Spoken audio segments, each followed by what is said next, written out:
Hi everyone, it's Thursday and it's time for yet another episode of Your Free Consult. And in today's episode, I just wanted to cater to the slightly older women. So I'm going to be telling you about menopause, and this episode is going to have two parts.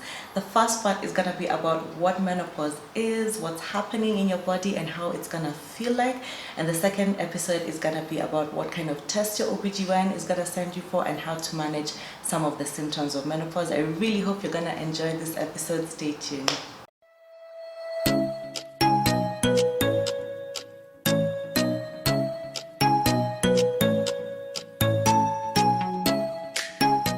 So let's get straight into what exactly menopause is. So menopause is when your period has ceased for 12 full months. So if you haven't had a period in 12 months, you're in menopause. It could come early, it could come late, but if it's been 6 months, 3 months, 8 months, that isn't actually menopause. It has to be a 12 complete months of having no period because of cessation of follicular activity, and that is the ovarian follicles. And you could actually call it retirement from ovulation.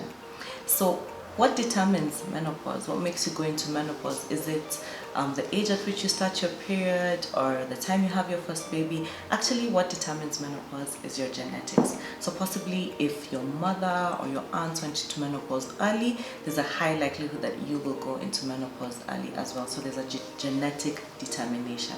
And what happens is that your levels of estrogen start to decline gradually and your androgens, which are the male hormones, start to rise. So I'm going to run through a list of things that are happening to your body. What exactly is happening in your body when you're going through menopause? Your ovary shrinks and starts to produce less estrogen. Your fallopian tubes get smaller. Your cervix starts to produce less discharge, less lubrication. Your uterus gets smaller in size.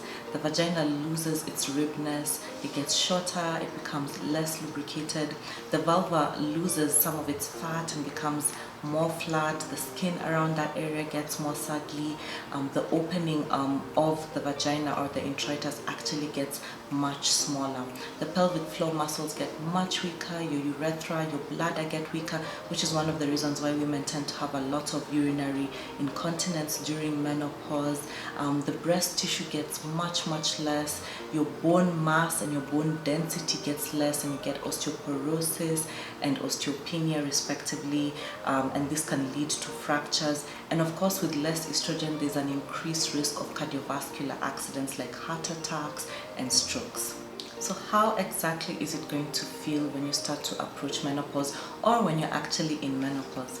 The first thing that happens is that your periods become much more irregular, and this is actually a sign that you are entering into menopause, especially if you're at the age for it. So your periods will get less regular, you're going to miss a few periods, they'll start coming maybe once or twice a year until they completely cease and you won't see them for 12 months, which is at which point you will know that you are actually in menopause. Some women experience what we call vasomotor symptoms, but simply said, hot flashes. Women get lots of hot flashes during menopause. They experience vaginal dryness, which will now form female sexual dysfunction because sexual intercourse becomes extremely painful at this point.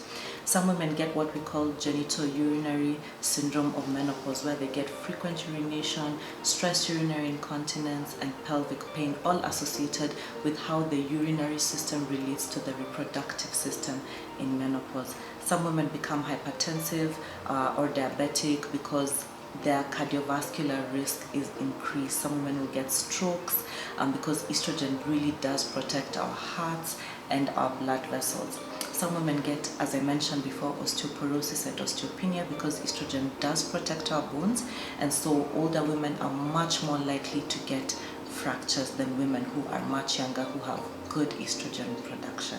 Some women get cerebrovascular accidents and psychological effects such as depression, changes in mood, and becomes really difficult to control emotions at that point in time. And all this is due to lack of estrogen. Some women experience dementia and cognitive dysfunction, and some women actually end up having Alzheimer's, although that does have a genetic aspect to it. Many women experience skin and hair changes. There's loss of elasticity of skin. It becomes dry, it becomes less supple, and a lot of women have hair loss and end up getting male pattern baldness. So these are some of the symptoms of menopause, and this is actually how some women feel. Now, in our next episodes, we're going to talk about what are some of the tests that your OBGYN is going to send you for, and what are some of the solutions to these symptoms of menopause. So stay tuned for next week's episode.